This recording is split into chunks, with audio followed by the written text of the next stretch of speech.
Hello दोस्तों, नमस्कार। यह एसएससी सीजीएल 2024 में 9 सितंबर को फर्स्ट शिफ्ट में जो मैथ का पेपर है उस पेपर को सॉल्व करने जा रहे हैं हम। तो चलिए आइए देखते हैं पहला क्वेश्चन इसका क्या है। बेटा पहला नंबर क्वेश्चन आपसे बोला जा रहा है, थोड़ा सा पेन, हाँ सही है। चलो बेटा, पहला नंबर क्वेश्चन कह रहा है एक्स क्यूब और plus 15x² plus 75x plus 125। बच्चे इसको ध्यान से देखोगे तो और कुछ नहीं लिखा है, x प्लस 5 का होल ऑफ क्यूब लिखा है। क्या लिखा है बच्चे? x प्लस 5 का होल ऑफ क्यूब लिखा है। और नीचे अगर इस वैल्यू को ध्यान से देखोगे तो ये 5 का स्क्वायर है, तो a square minus b square बन जाएगा। जिसे आप ब्रेक करोगे तो एक बार x प्लस 5 आ जाएगा और एक बार बच्चे आ जाएगा x माइनस 5। तो ऊपर x माइनस 5 से x minus 5 cancel, x plus 5 ऊपर 3 बार, नीचे एक बार, सिर्फ बचेगा 2 बार। तो x प्लस 5 का होल ऑफ स्क्वायर ही क्वेश्चन का करेक्ट आंसर आ जाएगा। A square plus b square यानी x square plus b square 25 का 5 का स्क्वायर 25 प्लस 2ab यानी 5 गुणे 2 10, यही क्वेश्चन का करेक्ट आंसर आ जाएगा। चलिए क्वेश्चन नंबर सेकंड की बात करते हैं बच्चे। ये क्वेश्चन आपसे पूछा जा रहा है 22 सेंटीमीटर त्रिज्या का एक और 10 सेंटीमीटर त्रिज्या के वाले दो वृत्तों के केंद्रों के बीच की दूरी। बेटा एक वृत्त ये है, इस वृत्त की त्रिज्या 22 है और इस वाले वृत्त की त्रिज्या कितनी है? 10 है। इनके केंद्रों के बीच की दूरी कह रहा है कि 37 सेंटीमीटर है। बेटा अगर इसकी त्रिज्या 22 है और इसकी कितनी है? 10 है, तो 22 10 कितना हुआ? 32। लेकिन फासला ज़्यादा है, इस बात का मतलब वृत्त के दोनों वृत्त टच नहीं कर रहे हैं, थोड़ा दूर है, ठीक है। जिनके बीच का डिस्टेंस दिया है 37 और आपसे उभयनिष्ठ स्पर्श रेखा पूछा गया है। जैसे हम इसको एक डायरेक्ट कॉमन टेंजेंट खींचेंगे तो बच्चे ये इसको यहाँ पर स्पर्श करेगा, टच करेगा। इस पॉइंट को उसने यम बोला है, इस पॉइंट को उसने क्यों बोला है और आपसे यम क्यों पूछ लिया है, ठीक है। और आप इसका फार्मूला जानते हैं। अगर बेटा एक कैपिटल आर है और ये छोटे वाले वृत्त की त्रिज्या स्मॉल है और इन दोनों वृत्तों के केंद्रों के बीच की दूरी d है, तो यम क्यू की वैल्यू कैसे निकलती है? ध्यान देना, यम क्यू बराबर आ जाएगा अंडर रूट, क्या आ जाएगा बेटा? D square. क्या आ जाएगा? D square minus capital R minus r का होला स्क्वायर। और डी की वैल्यू आपको पता है, क्वेश्चन ने दे दी कितनी? 37। तो 37 का स्क्वायर और बच्चे यहाँ से 22 इसका मान दिया है, इसका 10 दिया है, ठीक है। 22 में 10 गया 12 का स्क्वायर, ठीक। ये ऐसा आ जाएगा। आपने ट्रिपलेट पढ़ा होगा, समकोण त्रिभुज की भुजाएं होती हैं 12, 35 और 37, ठीक। ये ध्यान देना, अगर 37 और 12 है तो पक्का ये 35 का स्क्वायर बनेगा इसको कैलकुलेट करके, और ये अंडर रूट 35 का स्क्वायर बनेगा, जो रूट से बाहर कितना आ जाएगा? 35। तो हम कह सकते हैं कि भैया क्या आ जाएगा? कॉमन टेंजेंट का मान आ जाएगा 35, ठीक। चलिए नेक्स्ट क्वेश्चन बच्चे ये दिया है और इसको तेजी से करते हैं। साइन स्क्वायर 30 का मान आपको पता है, साइन 30 का मान 1/2 होता है, स्क्वायर करोगे 1/4 आ जाएगा। बच्चे ध्यान से देखिए, इस वाले पार्ट को ध्यान से देखना जिसको हमने ऐसे किया है, इसको, और इस वाले को, लास्ट वाले को देखना, साइन स्क्वायर 50 को। आप साइन स्क्वायर 50 को कॉस स्क्वायर 40 लिख सकते हैं। इन दोनों में अगर माइनस साइन हम कॉमन कर लें और ये तो साइन स्क्वायर 40 ही लिखा रहेगा, लेकिन साइन स्क्वायर 50 को हम लिख देंगे कॉस स्क्वायर 40 लिख देंगे, ठीक है। तो बच्चे डायरेक्ट ये सब सारी चीज़ें की जाती हैं। आप कहोगे sign square theta plus cos square theta 1 होता है, ठीक। प्लस ऐसे ही साइन 45 का मान 1/√2 होता है, स्क्वायर लगा है तो 1/2 आ जाएगा। बच्चे यहाँ पर फिर वही चीज़ लगानी है जो उस वाले में लगाया 40 और 50 में। वैसे ही इस साइन स्क्वायर 35 को हम लिख सकते हैं कॉस स्क्वायर 55 और माइनस कॉमन कर लेंगे तो ये बच्चे बन जाएगा sign square theta plus cos square theta, जिसकी वैल्यू होती है 1, ठीक है। डायरेक्ट लिखते हैं प्लस, और वहाँ से साइन स्क्वायर 45 लिखा है जिसका मान आ जाएगा 1/2, और प्लस बच्चे लास्ट में दिया है साइन स्क्वायर 60। साइन 60 का मान √3/2, जब स्क्वायर करोगे तो क्या आ जाएगा? 3/4 आ जाएगा। अब बच्चे ये तो 1 है, ठीक। ये यहाँ से हाफ और हाफ कितना होता है? 1, और 1 से ये 1 कैंसिल हो जाएगा, ठीक। ये 1/4 लिख दिया, ये बच्चे क्या हो गया? 1 हुआ, और यहाँ से प्लस का 3/4 है। अगर हम कह दें इन दोनों को आप ऐड करो, 1/4 प्लस 3/4 तो क्या आ जाएगा? 4/4, जिसकी वैल्यू 1 होगी, और 1 - 1 क्वेश्चन का आंसर 0 आ जाएगा। Correct answer option A. चलिए नेक्स्ट क्वेश्चन कह रहा है 5 रुपए का, आर ने 5 रुपए, 2 रुपए और 1 रुपए के सिक्कों में पी को 100 रुपए का भुगतान किया। भैया आर को पैसा देना था, किसको? पी को। तो 100 रुपए का भुगतान किया, जिसमें से 5 रुपए का सिक्का था, 2 रुपए का सिक्का था, 1 रुपए का। तो भुगतान किए गए सिक्कों की टोटल उसने 40 सिक्कों में पैसे दे डाले। 5 रुपए का, 2 रुपए का, 1 रुपए के, कुल मिला के 40 सिक्के दिए। ₹5 के मूल वर्ग सिक्कों की संख्या। बच्चे अगर हम ऑप्शन से देखें, ऑप्शन से ही करना सबसे बेटर रहेगा। अगर हम कह दें ₹5 के सिक्के, भाई ₹5 के पूछे गए हैं तो सभी ऑप्शन में ₹5 के सिक्कों की संख्या दी गई है। अगर हम ₹5 के सिक्के मान लें 16 हैं तो 16 पंचे ₹80 हो गए। और अगर आपने 40 सिक्के बोले हैं कि टोटल 40 सिक्के दिए तो 16 सिक्के ₹5 के हैं, तो बाकी 24 सिक्के किसके होंगे, 1 और ₹2 के सिक्के होंगे। ठीक, अगर 16 सिक्के दे दिए तो ₹80 आपने ऐसे ही दे दिया। और बच्चे अगर इनमें ₹2 का सिक्का भी ना लेना, एक रुपए का ही सिक्का मान के चले, तो बेटा ₹24 तो यहाँ से बनने ही बनने हैं। अगर हम ₹2 का सिक्का भी ना दें तो अभी 24 सिक्के बचे हैं, और ₹1 का एक सिक्का की कीमत ₹1 होती है, तो 24 तो ₹1 का तो होगा ही, तो उसने देना था 100। इस तरह से पैसे ज़्यादा बढ़ जाएंगे। 80 + 24 यानी 104 यहीं से हो रहा है। खाली एक के सिक्के मान लिए बचे वाले। इस बात का मतलब भैया 16 ज़्यादा सिक्के हो गए। 16 नहीं होगा तो 18 से बिल्कुल नहीं बनेगा, 17 से बिल्कुल नहीं बनेगा, तो करेक्ट आंसर क्या आ जाएगा, 13। ठीक, चलिए ऐसे लगाए जाते हैं क्वेश्चन को। भैया नेक्स्ट क्वेश्चन क्या कह रहा है, निम्नलिखित तालिका में परीक्षा केंद्रों PQR में कुल उपस्थित उम्मीदवारों और उपस्थित उम्मीदवारों की संख्या, कुल उम्मीदवारों की संख्या और उपस्थित की संख्या। 2016 में 45 कुल उम्मीदवार थे, जिसमें प्रेजेंट कितने हैं, 42। चलिए तालिका का अध्ययन करते हुए कुल केंद्र के क्या क्या पूछा गया है। ऐसा, किस वर्ष में सभी केंद्रों में अनुपस्थित रहने वाले की संख्या दूसरी सबसे अधिक है। तो बेटा यहाँ 45 लोग थे, टोटल 42 अगर उपस्थित हैं, तो यहाँ 3 लोग अनुपस्थित हैं। यहाँ कितने लोग अनुपस्थित हैं, यहाँ 11 हैं। ऐसे यहाँ बच्चे 5 हैं।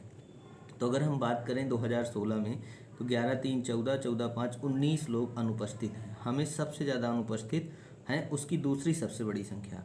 बेटा यहाँ 5 लोग अनुपस्थित हैं, यहाँ कितने हैं, 20 हैं, और यहाँ कितने हैं, देखो सबसे बड़ी चीज़ है 2016 नहीं था ऑप्शन भी, तो 2016 ना चेक कर दे तो हमारे कुछ सेकंड बच जाते ना। 17 18 19 20 हैं, तो इन्हीं को चेक करते। ठीक है, इसको फालतू में चेक कर लिया हमने, तो ये चीज़ें भी थोड़ा ध्यान देना है। 5 हुआ तो 5 5 10, यहाँ बेटा 30 हो गया। ठीक, इसको चेक करते हैं तो यहाँ 4 अनुपस्थित हैं, यहाँ बच्चे कितने हैं, 20 हैं, और यहाँ बात किया जाए तो यहाँ कितना हो जाएगा, 10 हो जाएगा। तो 20 10 30 4 34 यहाँ अनुपस्थित हैं 2018 में। यहाँ बात किया जाए तो 11 यहाँ हो गए, यहाँ बेटा 12 हो गए। ठीक है, और यहाँ कितने हो गए, 8 हो गए। तो 12 8 20, और 20 और 11 कितना हो गया, 31। और यहाँ बात किया जाए तो कितने हैं, 11, और इधर बात किया जाए तो बेटा कितना हो जाएगा, 14 हो जाएगा, और इधर बात किया जाए 5। ठीक है, तो 11 और 14 25, 25 5 5 30 हुआ। दूसरी सबसे बड़ी संख्या कौन सी है, 31। सबसे ज़्यादा यहाँ अनुपस्थित है, फिर 31। Question answer 2019। ठीक, चलो नेक्स्ट क्वेश्चन कह रहा है 6 नंबर क्वेश्चन कह रहा है 550 रुपये अंकित मूल्य है किसी वस्तु पर 40% की छूट पर बेच दिया जाता है। अगर हम कह दें 550 रुपये की चीज़ पर 40% डिस्काउंट दे दिया जाएगा तो बच्चे 60% में बिक जाएगा। ठीक है, तो ये सेलिंग प्राइस कहलाया जाएगा। क्या कहलाया जाएगा, सेलिंग प्राइस। क्वेश्चन कहता है विक्रय मूल्य क्रय मूल्य से 10% ज़्यादा है, तो क्रय मूल्य बताइए। जो बेटा विक्रय मूल्य है हमारा वो क्रय मूल्य से 10% ज़्यादा है। 10% का फ्रैक्शन 1/10 होता है। 10% बढ़ा दोगे क्रय मूल्य में, विक्रय मूल्य बन जाएगा। ये भी विक्रय मूल्य, ये भी विक्रय मूल्य। आप कहेंगे 2 जीरो से ये 2 जीरो कैंसिल हो गया। 11 से बच्चे कितनी बार, 5 बार। 6 पंचे 30, और 30 में 10 का गुणा, 300 क्वेश्चन का आंसर। ठीक है, जरूरी नहीं हम हर बार रेशियोस लगाएं, चीज़ें हमारी आनी चाहिए, जल्दी आनी चाहिए बस। कोसेक थीटा का मान 5/3 दिया है। आगे दिया है सेक स्क्वायर थीटा -1 दिया है, और इनटू बच्चे दिया है कॉट स्क्वायर थीटा, और प्लस दिया है 1 + कॉट स्क्वायर थीटा, ये इनटू में है। ठीक, तो कोसेक सेक स्क्वायर थीटा -1 होता है tan स्क्वायर थीटा, इनटू बेटा कॉट स्क्वायर थीटा यहाँ पहले से लिखा है, इनटू 1 + कॉट स्क्वायर थीटा को लिखते हैं कोसेक स्क्वायर थीटा। ये तो बच्चे कट जाएंगे क्योंकि tan का मतलब 1/cot। ठीक है, और ये कोसेक स्क्वायर थीटा का मान बताना है। कोसेक थीटा का मान 5/3 पता है, तो इसका स्क्वायर हो जाएगा 25/9। क्वेश्चन का करेक्ट आंसर। चलिए नेक्स्ट क्वेश्चन आपसे कहा जा रहा है कि बच्चे आप ये बताइए दी गई तालिका में अलग अलग 3 विभिन्न अंकों को दर्शाता है। ठीक है, प्रतिशत को दर्शाता है, प्राप्त अंकों का प्रतिशत दर्शाता है। ये चीज़ थोड़ा सा ध्यान से पढ़नी होती है। राम इतिहास में कितने 54% अंक पाता है, ये 51%, ये 75%। राम ऐसे भूगोल में ये प्रतिशत है दे रखा है। ठीक है, अब क्वेश्चन कह रहा है यदि परीक्षा उत्तीर्ण करने के लिए इतिहास में न्यूनतम कितने नंबर, इतिहास में बेटा 105 नंबर लाओगे तभी तो पास हो पाओगे, नहीं तो फेल हो। कह रहा है कितने विद्यार्थी परीक्षा में उत्तीर्ण हैं। तो अगर राम की बात करें तो इतिहास की बात कर रहा है, इतिहास में, ठीक है, तो सिर्फ इतिहास का निकालोगे। इतिहास में 175 नंबर का पेपर है। अगर राम 54% लेके आता है तो राम को कितना मिला, 25 से 4 बार, 25 सत्ते 175, 7 चौको 28, 7 पन्ना 35, 2 37, और इसको 4 से भाग दोगे, 4 गुणे 9 36, यानी लगभग 90-100 नंबर भी नहीं पा रहा है। इसका मतलब राम तो भैया फेल है। और जब राम फेल है तो मोहन तो और फेल होगा, क्योंकि तो 51% लेके बैठा है। तो कौन पास है, श्याम पास है। क्यों, 75%। अगर बेटा 70% भी इसका निकालोगे ना, इसका 70%, तो आप देख सकते हो 17 सत्ते 119, यानी 119 नंबर से ज़्यादा, इसका मतलब ये पास है। कौन सा पास है, श्याम, एक स्टूडेंट पास है। करेक्ट आंसर ये, ठीक। चलिए, ये तगड़ा क्वेश्चन है। दो उम्मीदवारों के बीच चुनाव हुआ और जहाँ पे इलेक्शन हुआ वहाँ पे Y% लोग अपने मत का प्रयोग ही नहीं करते हैं, घर में बैठ के चाय पीते हैं, बाद में कहेंगे नाली नहीं बनी, ये नहीं बना, ठीक है। तो Y% लोग ये ऐसे लोग हैं। और डाले गए मतों में से 10% अवैध घोषित हो गए, ठीक है। 10% जो भी पड़ा है, जो लोग डालने गए हैं उन्हें कोई पसंद नहीं आया। 10% लोग ऐसे थे, कोई कैंडिडेट पसंद नहीं आया तो उन्होंने नोटा क्रश कर दिया, ठीक।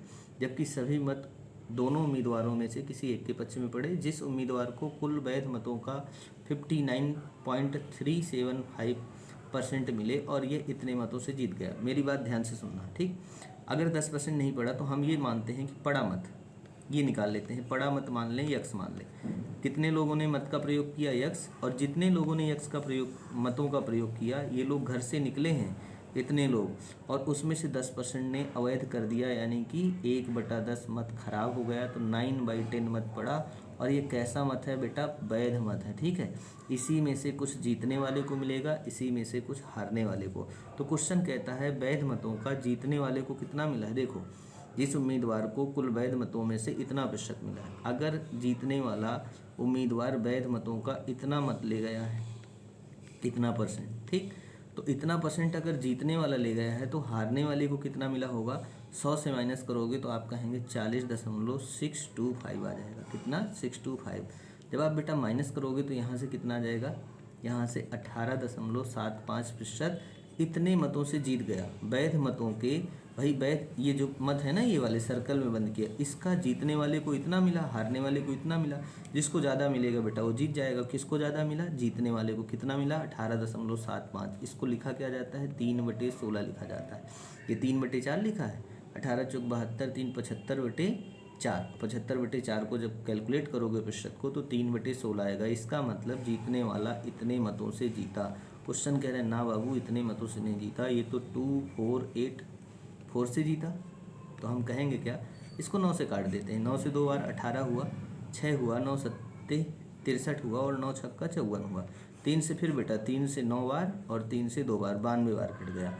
तो यक्स की वैल्यू क्या आ गई, तो हम कहेंगे यक्स की वैल्यू आ जाएगी 16 × 920। अभी गुणा नहीं करना, इतने लोगों ने मत का प्रयोग किया था, ध्यान देना, इतने लोगों ने मत का प्रयोग किया था। लेकिन वहाँ पे टोटल लोगों की संख्या कितनी थी, 16,000 थी। तो बच्चे हम क्वेश्चन को अब यहाँ दिमाग लगाना, वहाँ टोटल मतदाता थे 16,000, और 16,000 मतों में से कितना मत पड़ा है, इतना मत पड़ा है। तो आप एक काम करो, एक जीरो से पहले एक जीरो काट लो, 16 से इसको काट दो 100 बार, तो आप कह दोगे 100 मतदाता थे अगर वहाँ, तो पड़ा कितना है, 92, यानी कितना नहीं पड़ा है, 8% नहीं पड़ा। और इसी को बोला था कि Y% नहीं पड़ा, यानी करेक्ट आंसर क्या आ जाएगा, 8% आपके क्वेश्चन का करेक्ट आंसर, ठीक, ऐसे लगेगा। चलिए, क्वेश्चन नंबर 10 कह रहा है P की भरण क्षमता पाइप Q से 21 गुना ज़्यादा है। यानी बेटा अगर Q 1 लीटर भरता है तो ये 21 लीटर उतने ही समय में भर देता है। क्वेश्चन कहता है क्यों किसी टंकी को 110 मिनट में भर देता है। 1 मिनट में 1 लीटर की क्षमता है तो 110 मिनट में कितने लीटर भरेगा, 110 लीटर। ये टोटल वर्क आ गया। अब इसी वर्क को कह रहा है कि दोनों लोग मिल के भरें।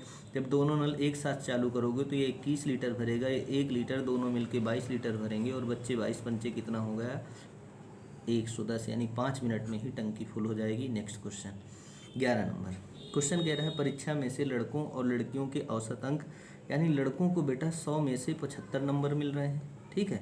और लड़कियों को बात किया जाए तो 100 में से 80 नंबर। देखो लड़कियां पढ़ने में ज़्यादा हैं, लड़कों को 100 में से कितना मिल रहा है, 75, और लड़कियां बाजी मार रही हैं 80। और कह रहा है सभी विद्यार्थियों की बात किया जाए उस क्लास में, तो सभी विद्यार्थियों को जो एवरेज है वो 78 है। लगा दो एलिगेशन, 80 से 78 माइनस करोगे 2 आएगा, और 78 से 75 माइनस करोगे 3 आएगा। इस बात का मतलब उस क्लास में लड़के 2 हैं और लड़कियों की संख्या 3 है। क्वेश्चन का करेक्ट आंसर 4 था ऑप्शन। चलिए नेक्स्ट क्वेश्चन बच्चे ये पूछा जा रहा है, ये तो तुरंत पे ही नहीं उठाओगे। ऊपर ये लिखा है 3 का स्क्वायर, ठीक है, तो ए स्क्वायर माइनस बी स्क्वायर, यानी ऊपर आ जाएगा एक बार एक्स प्लस 3 और एक बार आ जाएगा एक्स माइनस 3। नीचे एक्स प्लस 3 बैठा है कटने के लिए, तो भाई ये कट जाएगा और एक्स माइनस 3 क्वेश्चन का आंसर आ जाएगा। क्वेश्चन नंबर 13 की बात करें तो बच्चे दिया है तालिका में 100 अंक को दर्शाता है। 5 अलग अलग विषयों में से छात्रों के प्राप्त अंक कितने हैं, 100 में से दर्शाता है, यानी 100 नंबर का पेपर है और 100 नंबर में पेपर में तरुण को इतना मिला, इतना गणित में मिला, तरुण को भौतिकी में 80 मिला, ये सब दिया है। सभी विषयों में मिला के 79% अंक प्राप्त करने वाला विद्यार्थी बताइए। तो आप कहेंगे कितने विषय हैं, 5 हैं, इसका मतलब पूर्णांक बेटा कितना है 500 का। और जिस बच्चे को 500 का 79%, इसका मतलब है कि 5 गुणे 9 कितना हो गया 45, 5 सते 35, 4 39। जिस बच्चे को 395 नंबर मिले हैं सभी विषय में, हमें वो बच्चा बताना है। तो हम देखें कि ऑप्शन में तो 4 ही हैं, यहाँ बच्चों की संख्या कितनी है 5 है, तो फालतू में एक को एक्स्ट्रा नहीं निकालोगे, ठीक है। ऑप्शन में सुमित है, सुमित का आप निकालोगे, रोहित है, रोहित का निकालोगे बच्चे, तरुण है, तरुण का निकाल देना, और मोहित है, मोहित का निकाल देना, इसका मत जोड़ना, ठीक। तो अब देखो हम लास्ट से स्टार्टिंग करते हैं। वैसे तो हम सुमित पहले नंबर में लिखा है, सुमित के अंक जोड़ते हैं, तो 8 8 16, 16 2 18, 8 26। इसके अंक में अंकों का योगफल इसका 6 लास्ट में आया, जबकि जब अंकों का योगफल करोगे तो लास्ट में 5 आना चाहिए 395 नंबर आने के लिए। इसका मतलब बच्चे सुमित नहीं होगा। रोहित की बात करते हैं, रोहित को 9 6 15, 15 8 23, 23 4 27, इसके लास्ट में भी 7 है, जबकि 395 बनने के लिए 5 होना चाहिए, रोहित भी नहीं होगा। मोहित को देख लेते हैं, मोहित 3 4 3 7 7 14, 14 और 5 19, ये मोहित भी नहीं होगा। तो बच्चा कौन, तरुण है, जोड़ने की ज़रूरत नहीं है। चलिए, राजेश को उसके प्रिंटिंग प्रेस से कुछ किताबें छापने का आर्डर मिला, जिससे वह 17/24 को कितने दिन में, 34 दिन में। इसका मतलब है कि बेटा अगर उसको टोटल 27 है, क्या है बेटा 27 है ये, चलो कोई बात नहीं, यहाँ लिख देते हैं 17/27। अगर कुल किताबें उसको बोली गई हैं 27 छापना था, तो 27 में से 17 किताबों को तो बेटा वो 34 दिन में टाइप कर देता है। तो आर्डर को पूरा आर्डर कितने दिन में कंप्लीट कर पाएगा, तो 17 किताबें अगर 34 दिन में, तो 27 किताबें कितने दिन में, तो 2 गुना है, तो बेटा 17 से 1 बार और ये 2 बार, 1 का मान 2 है, तो 27 गुणे 2 कितना आ जाएगा 54। क्वेश्चन का आंसर बन गया 54, ठीक। चलिए देखो, वीडियो अच्छा लगे तो आप शेयर जरूर करिएगा, और ये पूरी सीरीज हम करा डालेंगे। एसएससी सीजीएल 2024 में जितने भी पेपर आए हैं सब ऐसे ही सुपर फास्ट तरीके से।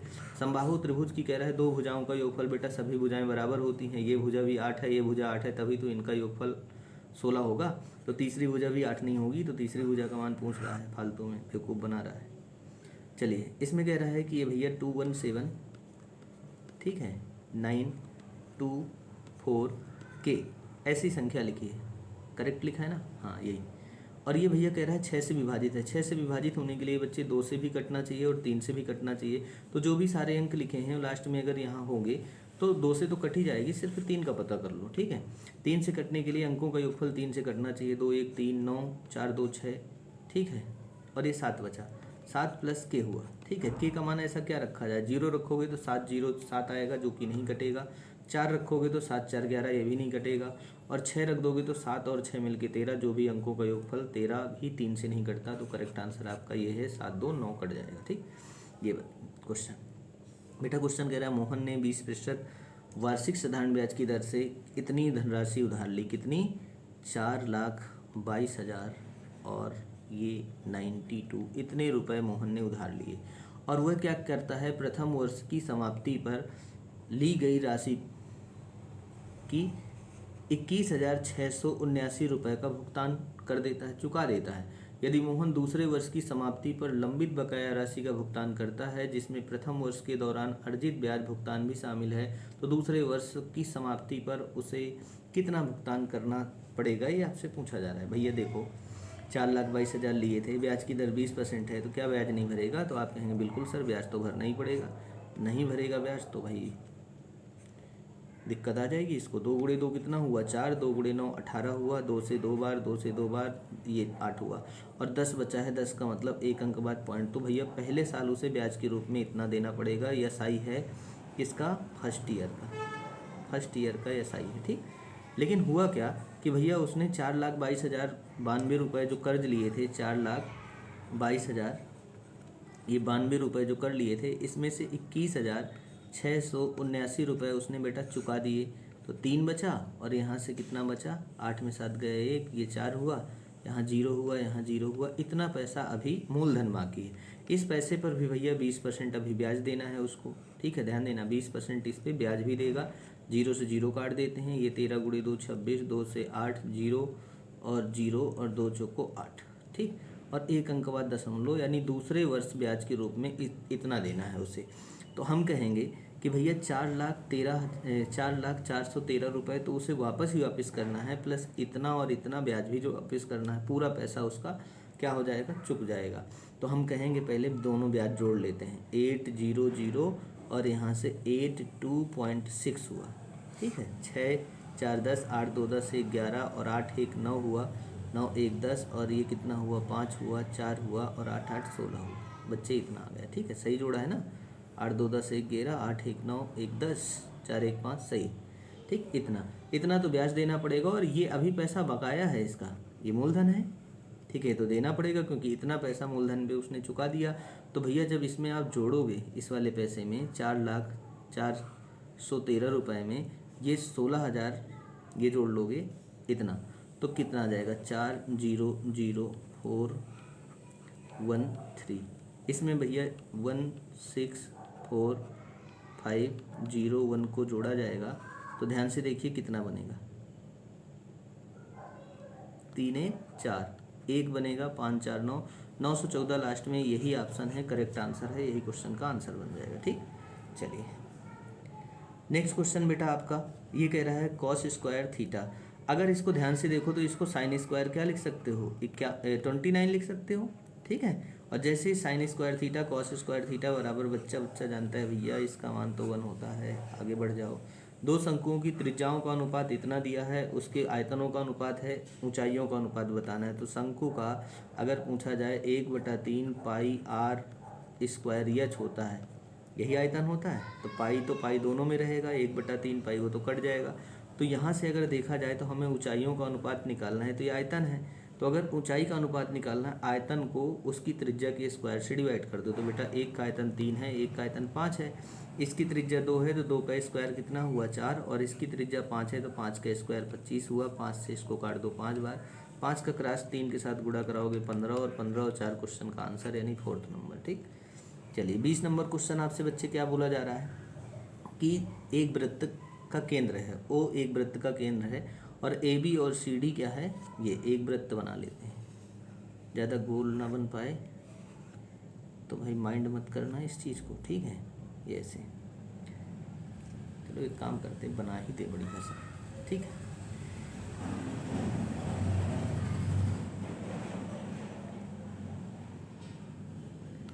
ये शेप ले लेते हैं,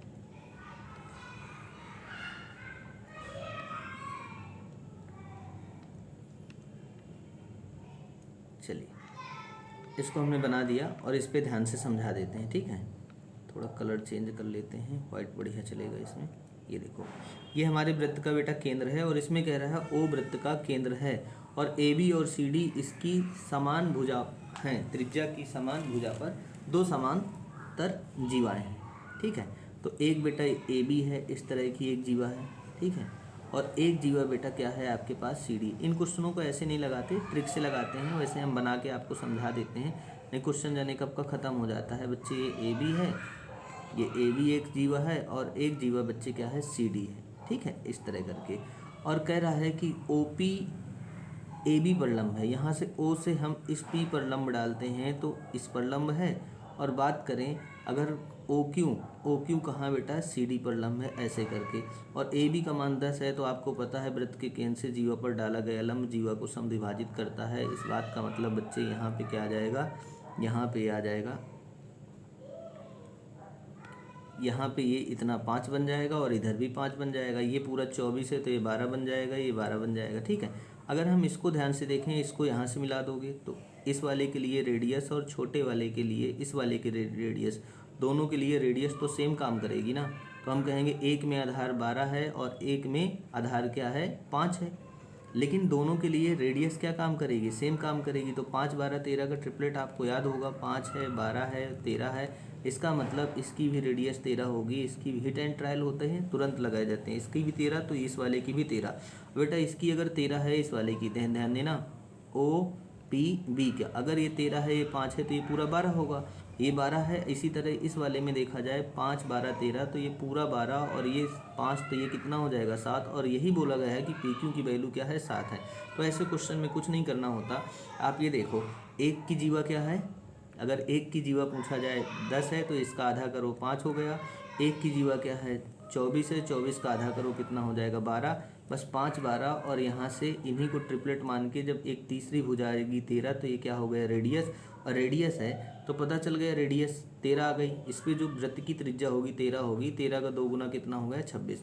मान लीजिए आपको ये निकालना है इन दोनों जीवाओं के बीच की दूरी, ट्रिक बता रहे हैं। तो आप इन दोनों को माइनस कर दोगे अगर एक ही तरफ है, और दोनों तरफ में भाई एक इधर है एक उधर है, तो 12 5 17 आ जाएगी। तो अगर एक इधर होती एक उधर होती तो दोनों जीवाओं के बीच की दूरी 17 होती। अगर एक ही तरफ है तो इन दोनों आधारों का, यानी जो जीवाएं दे रखी हैं उनका आधा करो और आधा करके आप अंतर कर दोगे, एक ही तरफ है तो 7 आ जाएगा और दिया ही है। और जो जीवाएं जो दे रखी है ना उनका आधा आधा कर लो। जैसे 10 है, 10 का आधा 5, 12 24 का आधा 12, और 5 12 13 का ट्रिपलेट बना दो। ट्रिपलेट आ गया, यानी कर्ण का मान 13 आ गया। कर्ण का मान मतलब इस वृत्त की त्रिज्या 13 है तो व्यास 26। ठीक, ये हुआ। इस क्वेश्चन की बात किया जाए तो बेटा 88 को आप 8 से डिवाइड करोगे, और 88 को जैसे ही बच्चे 8 से डिवाइड करोगे तो कितना आने वाला है, ठीक है, 11, और 11 का के में गुणा कर दोगे तो 11 के आ जाएगा। ठीक है, -3 गुणे 3 आ जाएगा 9, और नीचे से 36 और 35 में घट गया 1 आया, तो नीचे आ जाएगा 1 + k² बराबर क्या हुआ, 1। इसको उधर ले जाओ तो ये 11 के माइनस कितना 9 बराबर क्या हो जाएगा, k² + 1 आ जाएगा। ठीक, ये 9 उधर चला जाएगा तो ये बन जाएगा k² - 11k और प्लस क्या हुआ 10 हुआ बराबर 0। ठीक, अब इसके ऐसे फैक्टर करना होता है, 10 और k का गुणा करोगे 10k² आ जाएगा। इसके ऐसे फैक्टर करिए कि गुणा करने पे क्या मिल जाए, 10 मिल जाए, लेकिन जोड़ने पे 11 मिल जाए। तो बेटा जोड़ने में अगर 11 चाहिए वो भी माइनस का, तो दोनों नंबर माइनस माइनस के होने चाहिए, तभी तो ये पॉजिटिव आएगा। और जैसे ही इनके फैक्टर पता चल जाएं तो इनको क्या करो, साइन चेंज करके रख दो। 10 माइनस का है, इसका माइनस का साइन है, इसको प्लस कर दो, यही इसके आंसर आ जाएंगे 1 और 10। ठीक, ये क्वेश्चन 22 नंबर क्वेश्चन बेटा कह रहा है कि दी गई जानकारी में ऐसे ऐसे रखा है, दी गई तालिका में एक परीक्षा में 6 अलग अलग विषयों में 7 विद्यार्थियों द्वारा प्राप्त अंकों के प्रतिशत को दर्शाता है। ये प्रतिशत दिया है, ठीक है, सभी बच्चों को इतना इतना प्रतिशत नंबर मिला है। ठीक है, ये सभी विषयों के, ये ध्यान देना होता है। तो कोष्टक में दी गए प्रत्येक विषय में अधिकतम अंक को दर्शाता है। ठीक, और यहाँ से ये अधिकतम अंक का मतलब जो कोष्टक में दिया है ना, अधिकतम अंक यानी परीक्षा में, गणित की परीक्षा कितने नंबर की है, मैक्सिमम मार्क यानी प्राप्त पूर्णांक है 150 का, ये 130 का। यदि किसी ने उपरोक्त तालिका में दिए गए 6 विषयों में से किसी भी विद्यार्थी या अन्य को प्राप्त अंकों की तुलना में उच्चतम अंक प्राप्त किए हैं, तो उस विद्यार्थियों को प्राप्त कुल प्रतिशत अंक कितने हैं, उच्चतम अंक बताना है किसी भी विद्यार्थी को। किसी गणित में देखो सबसे ज़्यादा कितना प्रतिशत मिला है, 100% मिला है। किसको, अमन को मिला है। अगर 150 नंबर का पेपर है और 100% ले आए तो बच्चे अमन ने 150 नंबर ले आए। ऐसे ही रसायन विज्ञान में देखा जाए सबसे नंबर ज़्यादा किसको मिला है, देखो देखो देखो भाई, किसको, 80%। 130 का 80% क्या होता है, 13 × 104, ये मिला है किसको, अमन को मिला है। अगर इसमें देखा जाए तो सबसे ज़्यादा परसेंटेज किसको मिला है, 90% मिला है। किसको मिला है, ये मिला है आयुष को। भौतिकी में तो 12, 120 का 90%, 12 नहीं है 108 हुआ। ऐसे ही भूगोल की बात किया जाए, भूगोल में सबसे ज़्यादा 95% मिला है, और 100 का 95% बेटा 95 होता है। ऐसे अगर हम इतिहास की बात करें तो सबसे ज़्यादा 90%, तो 60 का 90%, 9 छक्का 54 हो गया। ऐसे ही कंप्यूटर साइंस की बात किया जाए तो सबसे ज़्यादा 90% है, तो यहाँ 36 नंबर। इस तरह देखा जाए तो उच्चतम विद्यार्थियों के जो अंक हैं वो कितने बन रहे हैं, ये आप कैलकुलेट करो। 6 4 10 5 15 15 8 कितना हो गया, 23 23 4 27, 27 ये हुआ, 5 3 8 और 2 हासिल बचा 10, 10 9 19, 19 5 कितना हो गया 24, ठीक है। और 3 2 5 कुल 547 नंबर मिले उच्चतम विद्यार्थियों वाले अंक, ठीक। कितने के पूर्णांक में से 150 इसका, ये 130 120 250 250 150 400 4 1 5 5 और 1 6, 600 नंबरों में से ऐसा हुआ। तो इनके प्रतिशत बताना है बच्चे, ऐसे काटोगे 6 से कितनी बार 9 बार यानी 54, 6 से एक बार, एक सही 6 यानी 91 1/6 सिर्फ आपका सेकेंड ऑप्शन, ठीक। चलिए क्वेश्चन नंबर 23 की बात करते हैं बच्चे। दिया है एक पंसारी लागत मूल्य पर चावल बेचने का दावा करता है लेकिन 1 किलो के स्थान पे हुआ है 870। भैया पंसारी कहता है कि मैं 1 किलो चावल 1000 रुपये में खरीद के लाया हूँ और तुम्हें भी 1000 रुपये में दे दूंगा, लेकिन भैया पंसारी क्या है, ये बेईमान है दुकानदार, और ये 1000 ग्राम ना तौल के कितना तौल दिया 870 ग्राम। खुद 1000 ग्राम 1000 रुपये में खरीद के लाया है और कस्टमर को कहता है मैं तुम्हें भी 1000 रुपये में दे दूंगा, लेकिन बच्चे इसने क्या किया 1000 ग्राम नहीं तौला 870। तो ये अगर 1000 ग्राम 1000 रुपये में खरीद के लाया है तो इसे 870 ग्राम 870 का पड़ा और उतनी ही चीज़ें हुए 1000 में बेच देता है। इसका मतलब है उसे प्रॉफिट कितने का हुआ 87 की चीज़ अगर 100 में बेच रहा है तो बच्चे इसको प्रॉफिट हुआ 13 का। कहाँ से 87 से, तो 100 पर कितना, बस कैलकुलेट कर लेना है इसको। 1300 को अगर आप 87 से डिवाइड करेंगे तो बच्चे कितनी बार जाएगा, एक बार जाएगा 87, फिर ये आ जाएगा कितना 3 और यहाँ से 8 4 12, ये 0। अब कितनी बार चला जाएगा, 5 बार जाएगा क्या, 5 7 35, 5 8 40, 40 3 43, ज़्यादा हो जाएगा यानी 4 बार जाएगा, 14 दशमलव समथिंग आएगा और करेक्ट आंसर क्या आ जाएगा ये आ गया, ठीक। चलिए नेक्स्ट क्वेश्चन कह रहा है निम्नलिखित में से कौन सा निष्कर्ष त्रिभुज सर्वांग सम। बेटा सर्वांग सम के लिए कौन सा कथन स्पष्ट है, तो बेटा सर्वांग सम के लिए 3 रूल होते हैं। एक तो सास होता है यानी एस ए एस, दूसरा ए एस होता है यानी 2 भुजाएं और एक कोण अगर बराबर हैं किसी 2 त्रिभुज के तो सर्वांग सम कहलाएगा। 2 कोण और एक भुजा बराबर है तो सर्वांग सम, या तीनों भुजाएं बराबर हैं तो सर्वांग सम। ये कह रहा है किसी त्रिभुज की एक भुजा और एक कोण बराबर हो, भाई कभी नहीं सर्वांग सम हो सकता। आधार और ऊंचाई समान हो, नहीं। इसके क्षेत्रफल और आधार समान हो, नहीं, ठीक है। इनकी 2 भुजाएं बराबर हैं और परिमाप, बिल्कुल सही। अगर 2 भुजाएं बराबर हैं देखो तो तीसरी भुजा भी बराबर होगी अगर परिमाप बराबर होंगे, ठीक है। अगर कह देगा कि इसका परिमाप कितना है, मान लीजिए 20 है, इसका भी परिमाप 20 है और इसकी एक भुजा 4 है और एक भुजा इसकी क्या है 5 है, ठीक, तो त्रिभुज नहीं बन पाएगा। इसको एक काम करते हैं, एक भुजा इसको 7 मान लेते हैं, ठीक है। एक 7 है एक 4 है, इसकी भी एक 7 है बेटा, एक 4 है, तो 7 4 11 हुआ, तो बाकी बची हुई भुजा क्या हो गई 9 हो गई। तो देखो अगर परिमाप बराबर हैं और 2 भुजाएं बराबर हैं तो परिमाप भी बराबर हैं तो तीसरी भुजा तो बराबर हो जाएगी। कौन सा, यस यस यस वाला रूल लग जाएगा और सर्वांग समता बन जाएगी।